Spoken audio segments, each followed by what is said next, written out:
Good afternoon, everyone, and welcome to today's webinar, FY 2024 Project Safe Neighborhoods Formula Grant Program, hosted by the Bureau of Justice Assistance. At this time, it's my pleasure to introduce Kate McNamee, Senior Policy Advisor with BJA, to begin the presentation. Kate. Thank you so much, Daryl, and good afternoon, all. Welcome. We have a lot of information to share with you to set you up for success with your 2024 PSN formula funding application. And for those new to the process, we will share who we are at OJP and BJA and the basics of the PSN program. We will also provide details on applicant eligibility requirements and highlight specific application components that are critical to your receiving your funding. We're also joined by our colleague, Brandy from EOUSA, who will go over the ethical and programmatic guidance important to U.S. Attorney personnel as they support this process. Training and technical assistance components will also be described later in the presentation. Next slide. Right. So first of all, we'd like to discuss who we are so that you know where this program falls at the Department of Justice. OJP is the branch of DOJ that provides grants, resources, and research to the criminal justice field through the work of these 6 components listed here. Each component has its own focus area, with BJA having the broadest mandate to work across the criminal justice system on a variety of issues. The COPS Office and the Office on Violence Against Women and OJP are DOJ's 3 grant-making components. Next slide, please. The Bureau of Justice Assistance was created in 1984, and this is our 40th anniversary this year. To reduce violent crime, create safer communities, and reform our nation's criminal justice system. BJA strengthens the nation's criminal justice system and helps America's state, local, and tribal jurisdictions reduce and prevent crime, reduce recidivism, and promote a fair and safe criminal justice system. We focus our programmatic and policy efforts on providing a wide range of resources, including training and technical assistance to law enforcement, courts, corrections, treatment, reentry, justice information sharing, and community-based partners to address chronic and emerging criminal justice challenges nationwide. We are currently led by our presidentially appointed director, Carlton F. Moore. Next slide, please. So these are the stools, so to speak, in terms of how BJA supports the field. First, we invest in new and innovative approaches to criminal justice issues and challenges through grant funding and contracts with outside agencies and entities at the national, state, and local and tribal levels. We also spend a lot of time compiling the best approaches and programming we find in the field, and then we share them broadly so that jurisdictions can learn from others' efforts and can know what works in criminal justice programming so outcomes are improved and services are expanded. We also view ourselves as key conveners, and we try to connect organizations doing complementary work with one another and to connect actors in the field with the thought leaders and experts they need to improve their programming. Next slide, please. So I believe now we have a poll question, and we are hoping that you can tell us, has your organization been awarded federal grants in the past? And we'll give you all about 30 seconds to respond. All right, Daryl, do we have data? Okay, so we're looking at about half of you definitely having experience in the past. If you are new, brand new to PSN and to the federal grant world, you're in the right place. So we're going to spend a lot of time today going through the resources that you will need, your go-to guides to ensure that you're abiding by all the requirements of the program as well as the requirements of the Office of Justice programs, and you will know who to reach out to after you receive your award. So I wanted to spend a couple minutes just providing some background on the purpose of PSN and an overview of the program. Now, PSN is designed to create and foster safer neighborhoods through a sustained reduction in violent crime. And it's one of our longest existing programs. It was established in 2001 and has enjoyed truly bipartisan support throughout its history. It's one of DOJ's primary violence reduction programs and is intended to create and foster safer communities through the support of ongoing coordination, formal partnerships among state and local tribal enforcement agencies, and the communities they serve. And this process is coordinated by each U.S. attorney in all 94 districts. The grant program has always played a central role in supporting the PSN team members' violence reduction activities and strategy implementation. Next slide, please. PSN was actually redesigned in May 2020 to emphasize 4 main design features or pillars. Community engagement to foster trust and collaboration, prevention and intervention to reduce the effects of violence in at-risk communities, focused and strategic enforcement that identifies key drivers of violence without negatively disrupting the community, and accountability for engagement and the results of these efforts. The grant award you receive should be used to support one or more of these elements of your district's PSN strategies, one or more of these programmatic pillars. And I'll now share a few examples of how districts have tackled these different program elements in the past. So meaningful engagement between and among communities, law enforcement, prosecutors, and other stakeholders is an essential component of an effective violence reduction strategy, of any violence reduction strategy. And in the District of Nebraska, the PSN initiative has supported the Omaha 360 Violence Intervention and Prevention Collaboration, which has actually operated for 15 years. The initiative is made up of representatives from all parts of the community, from the clergy, to the private sector, to the police. And this collaborative uses a holistic approach to reduce gun violence and build stronger police-community relations. And we have some data that illustrates their success. Before COVID-19 was among us, their work contributed to a 74% sustained decrease in gun violence and a 90% decrease in officer-involved shootings over 10 years. And it's now being replicated by Kansas City, Missouri, and other PSN districts. Next slide, please. Our friends in the Northern District of Georgia have experienced remarkable recidivism prevention success with their use of the credible messenger model to intervene with high-risk youth and adults. The credible messenger model is an evidence-based prevention strategy in use in the Atlanta area and has rendered significant reductions in shootings and killings, as well as rearrests and attitudes supporting violence. The Georgia Department of Juvenile Justice uses credible messenger approaches to intervene with high-risk youth who will be released back into the Northern District's communities. And the Georgia Department of Corrections, Georgia Department of Community Supervision, Federal Bureau of Prisons, and U.S. Probation Office use this approach to intervene with high-risk adults who are in state or federal custody. So this really stands as an excellent example of the partnership aspect of PSN, as well as the intervention and prevention pillars that are so important. And in this way, it is used simultaneously as a violence prevention and reentry strategy to reduce rearrest and reincarceration. Next slide, please.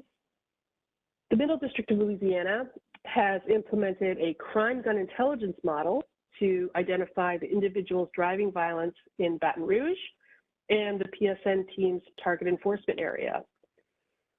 CJIC data, as we call them, Crime Gun Intelligence Center, CJIC, data and law enforcement intelligence information are used to identify those at high risk of engaging in firearms-related violence and the places that are highest risk for it taking place through shots fired data.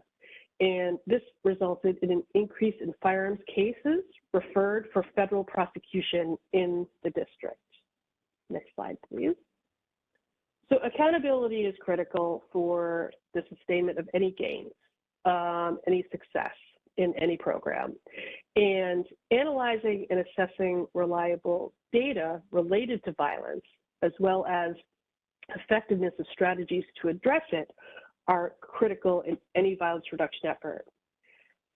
In addition, having the processes and mechanisms in place that hold each PSN team member accountable for the results of their crime reduction efforts keeps and sustains the strategy and allows for data-based adjustments along the way. Through this reliance on data and defined accountability processes for those responsible for public safety, the PSN model fosters accountability for results and for DOJ's investment in Project Safe Neighborhoods. So in the District of Montana, Michigan State University assisted the PSN team in developing a violent crime case review process, as well as establishing monthly violent crime data collections for the U.S. Attorney's Office. They also assisted the PSN team with its operation and decision-making with near real-time data, which was a significant improvement and helped them make better strategic choices in terms of how they invested their PSN resources and addressing their violent crime issues. And I have to note here that research partners often play a key role in this piece of a district's PSN strategy. And we'll talk later about how the PSN TTA program also often helps districts establish data collection and accountability mechanisms. Next slide, thanks. And now I will turn it over to my colleague, Steve Fender of the BJA Programs Office to discuss the specific eligibility and application requirements that you will be addressing in your submissions. Steve? Thank you, Kate. This afternoon, I'm glad to cover the next portion of the presentation, and which will start with who may apply. Next slide, thank you. So for PSN, only eligible entities may serve as a fiscal agent for the grant program. Those entities include states, units of local government, educational institutions, faith-based and other community organizations, private nonprofits, and federally recognized Indian tribal governments. Importantly for PSN, only those entities that are certified by the United States Attorney's Office can serve as a fiscal agent and are eligible to apply. If you're interested in serving as a fiscal agent, please contact your United States Attorney's Office district PSN coordinator. And when you apply, please be sure to attach your certification letter to the application. If you've already submitted your application and did not include the letter, once you obtain it, please email it to BJA. You can send it to me directly. Next slide. Okay, funding allocations. So the funding amounts for FY24 have been posted and were revised, which I hope you all saw, and now reflect a 2.5% increase to each allocation amount. Please check the allocation link on the solicitation webpage, and also showed here on the slide, and make sure you've applied for the right amount before submitting your application. Recently, I sent out an email with the revised allocations and instructions on how to recall your application if you had submitted for the incorrect amount. So take a look at that information if needed, or email me directly after this presentation and I will provide it as well. Also want to note here that for FY24, there's once again a 30% gang set-aside requirement. When planning the use of your award funds, please make sure that you have 30% of the grant funds designated for gang-related costs. If you have any questions about that requirement, please review the FAQ you see here, and this is posted on the PSN website also. Next slide. And now I want to take a minute to talk a little about the goals and objectives section of the application. As part of your application for 24 PSN, we require you to enter goals and objectives and a timeline for your grant-funded program. When creating your goals, you should consider broadly how the funding will contribute to the PSN strategy in your districts and how the grant-funded portion of that strategy will support those goals. Then when crafting your objectives, you should consider more specific information that falls underneath your goals, such as what programmatic objectives that the funding is going to support in terms of the district's PSN strategy, and how specifically the funding will be used to support the goals. Finally, you'll need to submit a timeline that shows when this will all take place within the project period, which is 3 years for these grants. If needed, please work with your United States Attorney's Office districts to understand the highest priorities that need to be supported under the PSN strategy for your district, and use the information to populate this part of the application. Next slide, please. Another required application component is the project abstract. This is a high-level summary of the program that may include your project period, crime rate and crime drivers. You can list key partners here, the target area, and ultimately an overall summary of the grant-funded effort. And this is now a web-based form in Just Grants that you will type or paste the information into. Next slide. For your application, the program narrative should include at least the following information as required by solicitation: a detailed description of the issue that you plan to address with the funding, an explanation of the planned grant-funded program that may include the elements such as who, what, when, where, why, and how the program will be implemented. You should also include information on how you'll meet the required 30% gang set-aside that I mentioned before in your program narrative. Please be sure to indicate that in your narrative as part of your application. You should include the capabilities and competencies of the grant team and the program implementation team, and the plan for collecting the data required that will be reported in the performance measurement tool for PSN. Next slide, please. Thank you. As noted on the previous slide, the program narrative should include performance measurement information, and that should include your plan on how you will collect performance measurement data. It should identify who will collect the data, who's responsible for performance measure reporting, and how the information will be used to guide and evaluate the impact of the project. Make sure you include information that describes this process accurately and indicates that you will be able to accurately report the data into the PMT. The link you see here is to the current PSN performance measures for those interested in reviewing, and that's a screenshot of the overall survey. Next slide, please. Okay, now let's spend a few minutes talking about the budget for your applications. For application budgets, you should include any direct administrative cost and any indirect cost that you plan to charge into your web-based budget form. All applications now use a web-based budget form in Just Grants. If you have indirect costs in budget, make sure you include your current indirect cost rate, or note in the budget your plan to use the de minimis amount as the basis of your calculation. You also need to submit the financial management and systems of internal controls information, and be sure to correctly enter all fields with special attention to the subaward monitoring policy section, as that is required for the PSN program. So if you make sure you don't leave that blank and answer those accurately, and we'll follow up with you as needed if you indicate no, because we will need to place a hold on the funds if you do not have a subrecipient monitoring policy, if you're making subrecipients as part of this award, and almost all of our applicants do. Not 100%, but almost all. Next slide, please.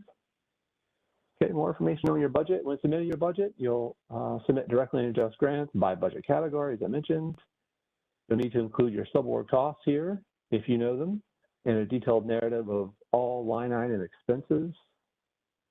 There's a theme throughout PSN and budgets, and really most BJA budgets is the key that is important to have line item detail on your expenses, both narrative, that includes the narrative.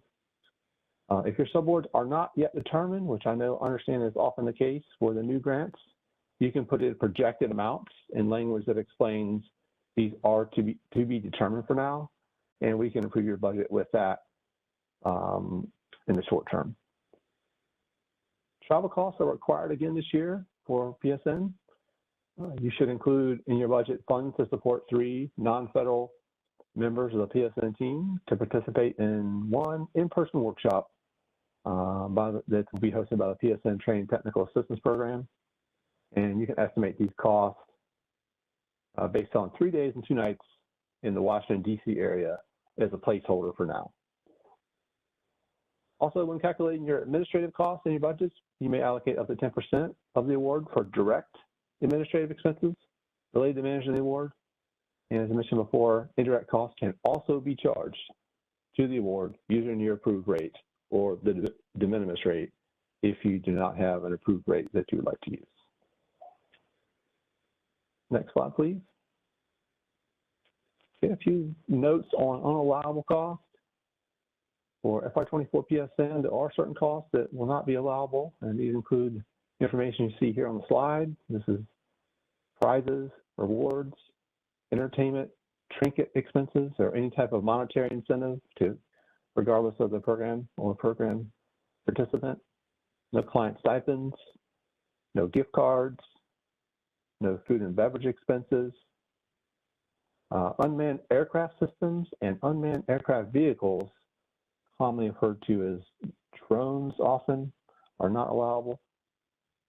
And any costs listed in Executive Order 14074, which has a list of specifically prohibited expenses, such as firearms greater than 50 caliber and weaponized aircraft, to name a few. And also within this executive order, there are some items that require additional review and approval by the BJA director. So please take a look at this executive order while you develop your budgets and let us know if you have any questions. Next slide, thank you. Okay, a few notes on subawards here.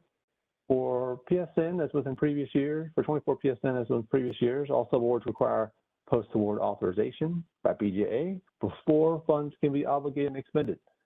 So even if you submit it with your application and your application's approved, once you receive the application, you'll see there is an award condition that requires post-award authorization for all subawards. So please be sure to contact your grant manager and submit a grant adjustment modification to make sure that we get these approved prior to obligating and expending money on your subgrants. To approve subawards, we need 2 main things.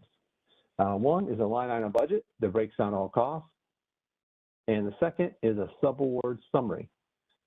In your summary, we need you to address how the costs relate to violent crime reduction.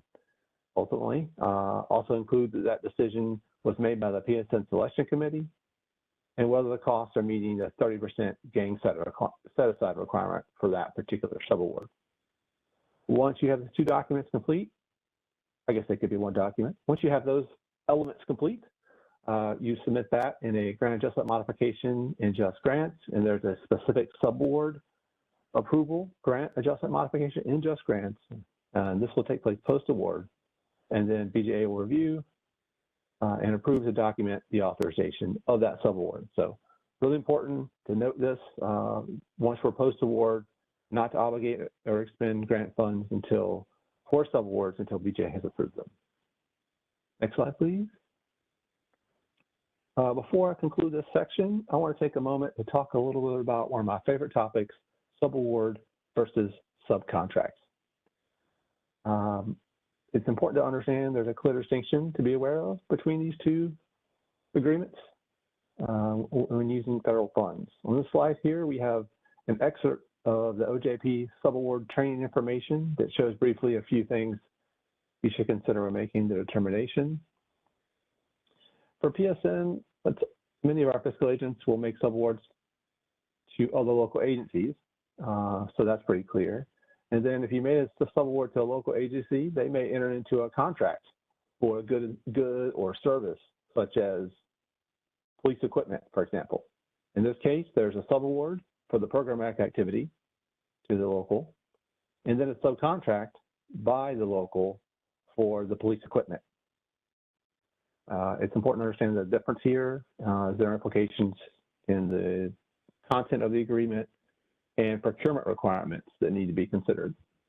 This is a larger issue, and we're glad to support any questions and help you understand this if you need to wade through it.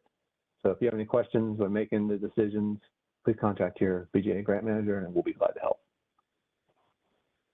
Next slide, please. Okay, I'm now going to turn this over to Brandy from the Executive Office for United States Attorneys for the next section. Brandy? Thanks, Steve. All right, let's go to the next slide.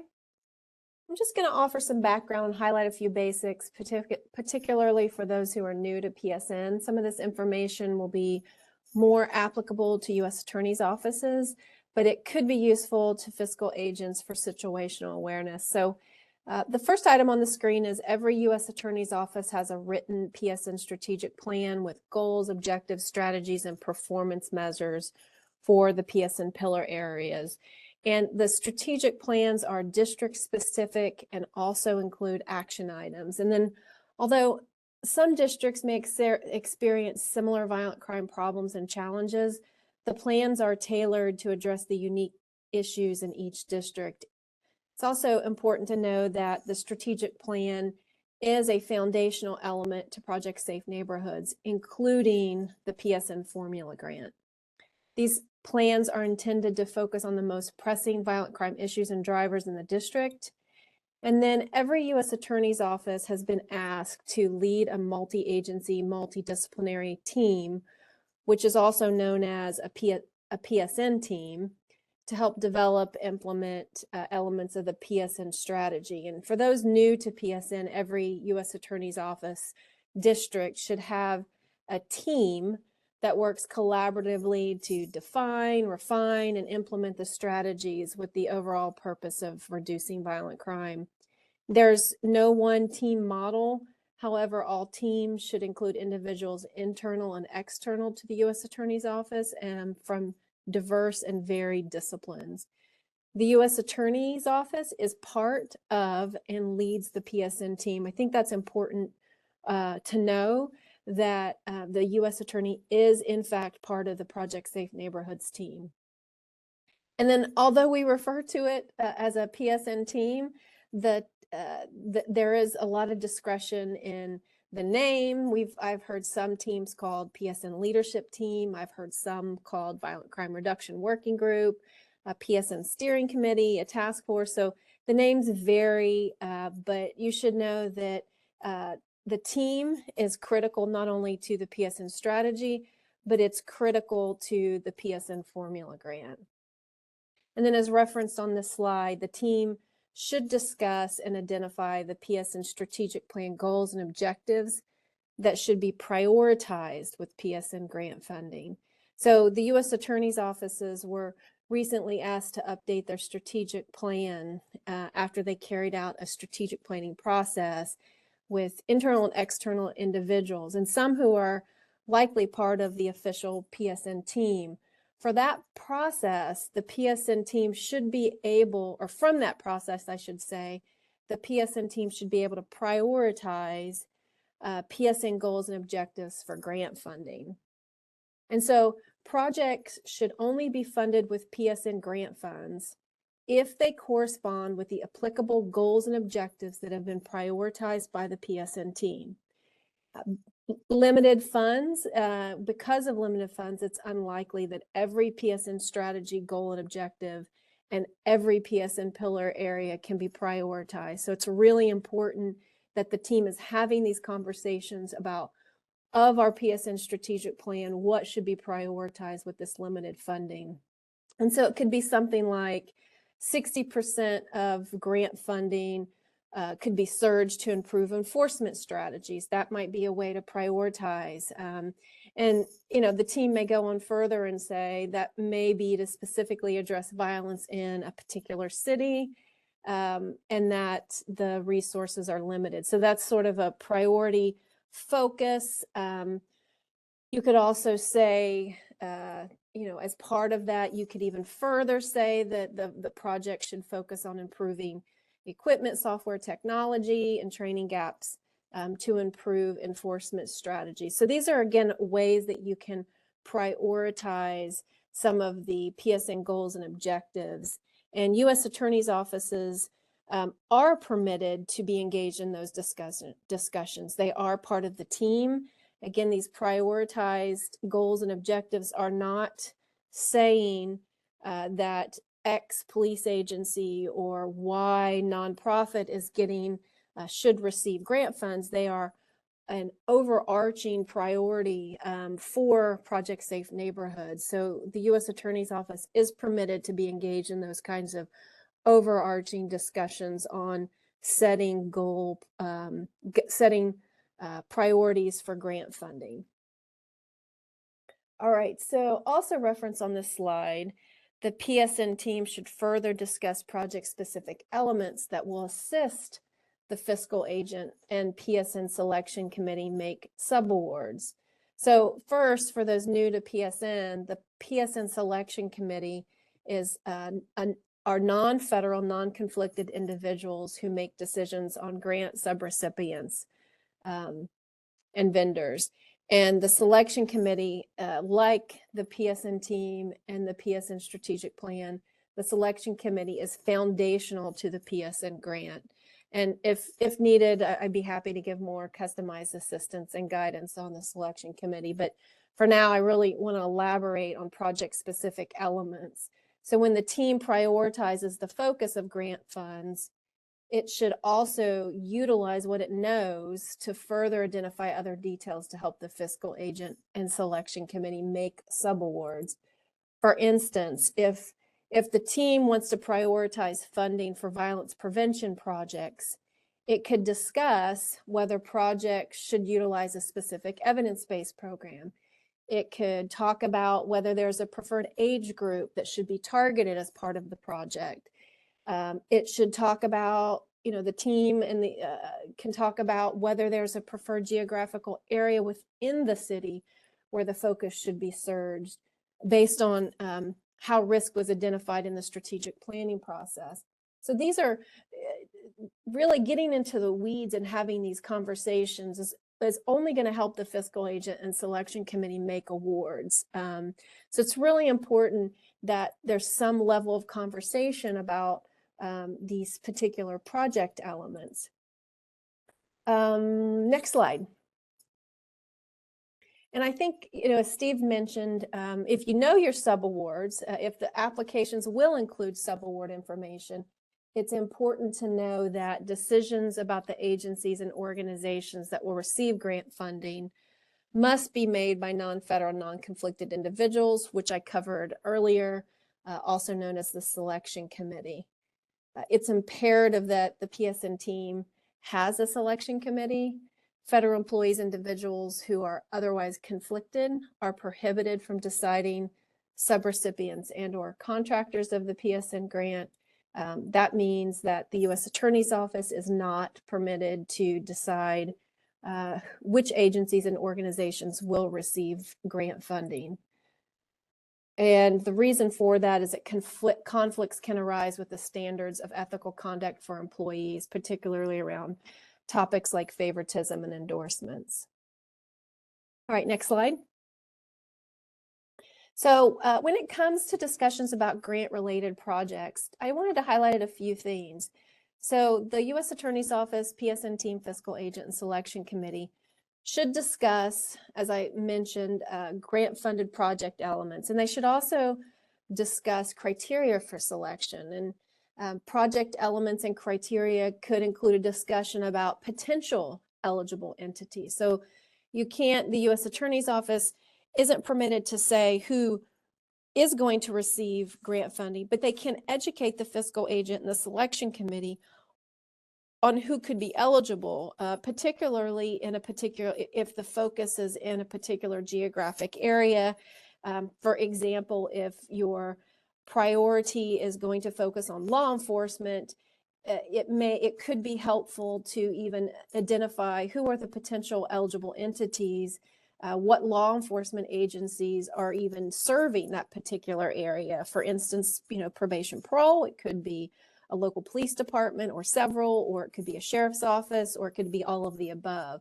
So just, even sharing insight about potential eligible entities, that is, U.S. attorneys' offices in particular are okay to have those kinds of conversations, but there just needs to be a line in the sand about who's going to be the recipient of those grant funds.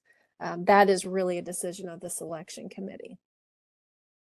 The discussion should also involve a timeline for the selection committee to identify subrecipients and contractors and other deadlines. It should also include conversations about the subaward process and how the fiscal agent will initiate the process. For instance, is the plan to issue a formal request for proposals, which I know some fiscal agents will do. It is a competitive process important to this particular project. And then what needs to go into the RFP. These are decisions that the fiscal agent shouldn't be expected to make alone. These should be collaborative conversations between the fiscal agent and the PSN team. At no point should the fiscal agent feel like they're on their own, sort of making these kinds of decisions. So I think it's really important for the offices to know that they should be helping the fiscal agent make these determinations around what type of process would be more or less useful. And then what is the process for getting the word out about the subaward process for potential applicants? Is it going to go through distribution lists, website, direct mail? I mean, these are really into the weeds, but these are just sort of discussions that you can think about having collaboratively. And then the method of notifying subrecipients and other details related to the subaward process. For instance, who really is going to do that? In terms of the timing of these discussions, it's maybe important to have them now, or you may be able to postpone some of these discussions until after the grant award is made. I also wanted to flag that U.S. attorneys' offices should not assume the responsibilities of the fiscal agent, but they should provide programmatic assistance to the fiscal agent.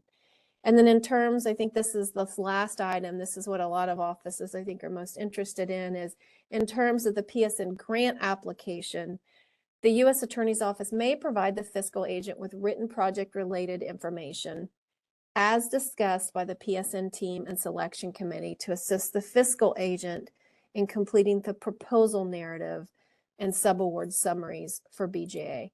There, best practice is for the PSN team to memorialize specific project design features and elements and memorialize that in writing, which is going to help the fiscal agent in completing the program narrative for the grant application, as well as to initiate the subaward process when that time occurs. The U.S. Attorney's offices are not prohibited from taking the lead in drafting project-specific information, but the information should be reviewed by applicable PSN team members, the fiscal agent, and the selection committee. And I also want to make a distinction.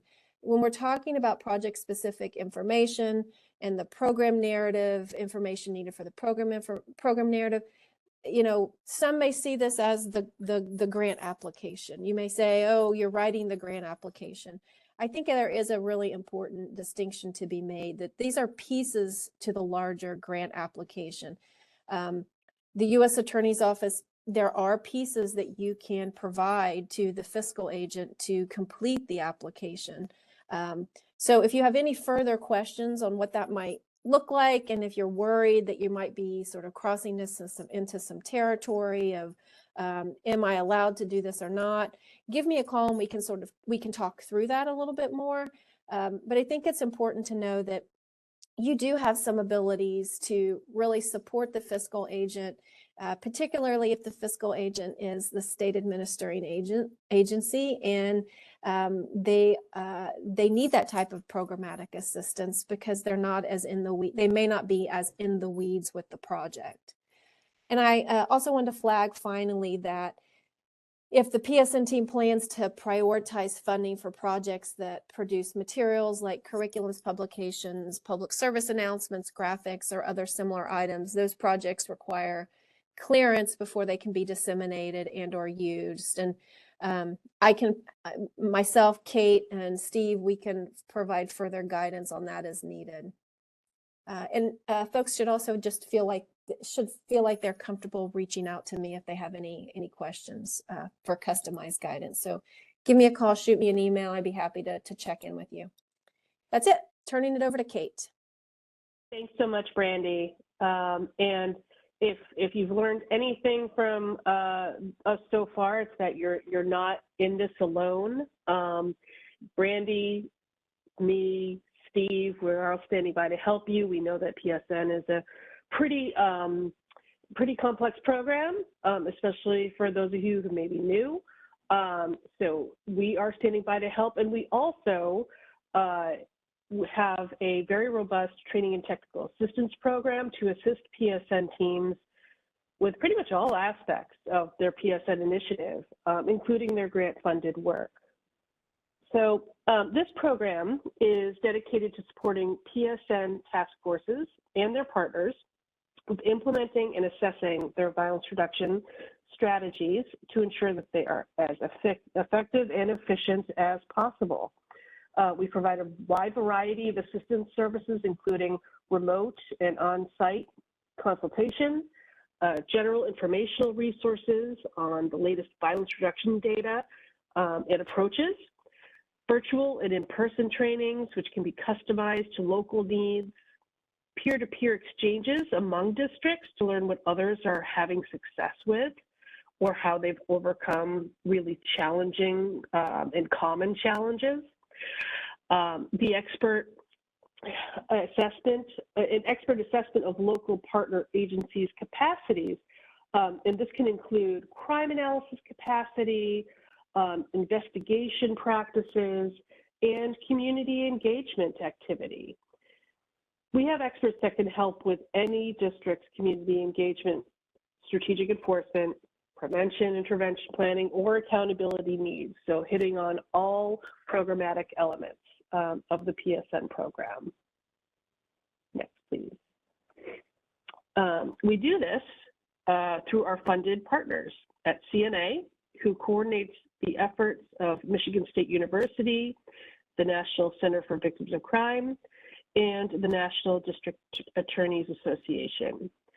And it always helps to see what kind of help we are talking about. So we've listed some of our most popular assistance topics here under most requested TTA. And so for more information, please visit the PSN TTA website at psntta.org. You'll access our full training catalog and also learn how to ask for this help so that we can support you as much as we can. So now I will turn it over to Steve, who will lay out some additional resources that are available to you. Steve? Thanks, Kate.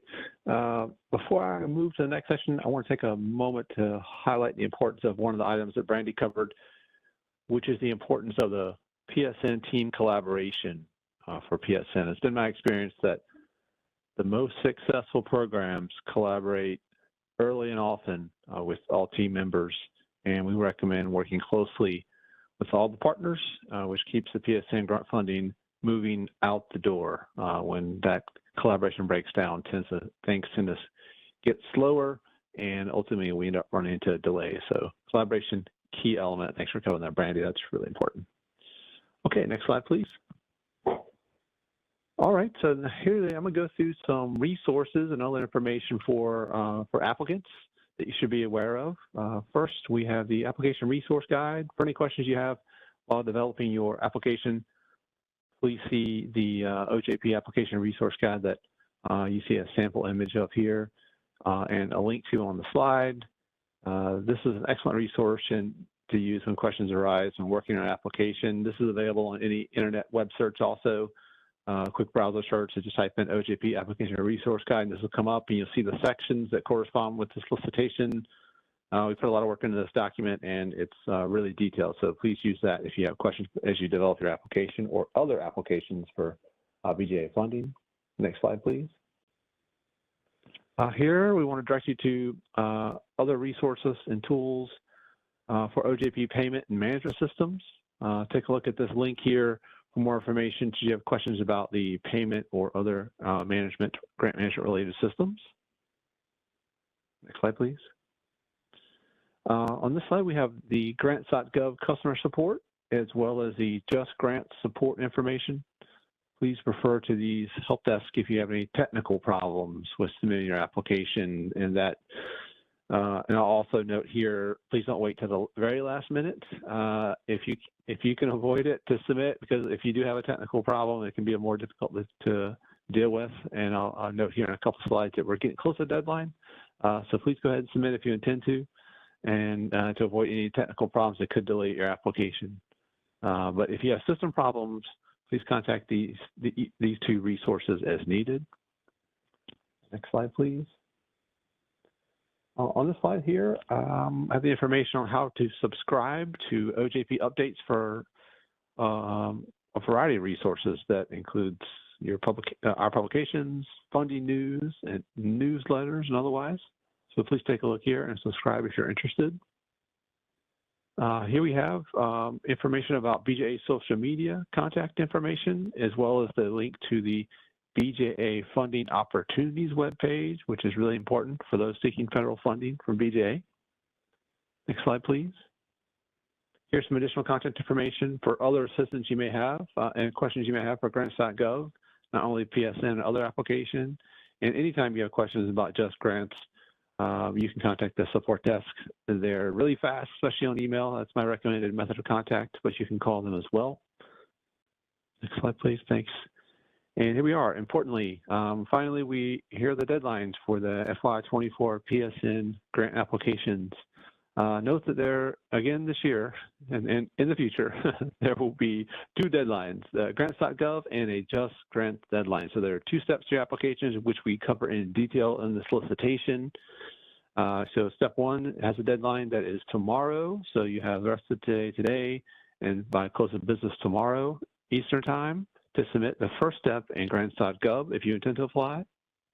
And then August 26th, which is Monday, is the deadline to have all materials move forward in Just Grants. So please look closely at these deadlines, move your applications forward. Please do not wait till the last minute. I see, actually submission deadline times, 8:59 p.m. So there you have it, beyond close of business, so Eastern time, and that's Eastern time. So please mind these deadlines. Don't wait till the last minute if you intend to submit what you have.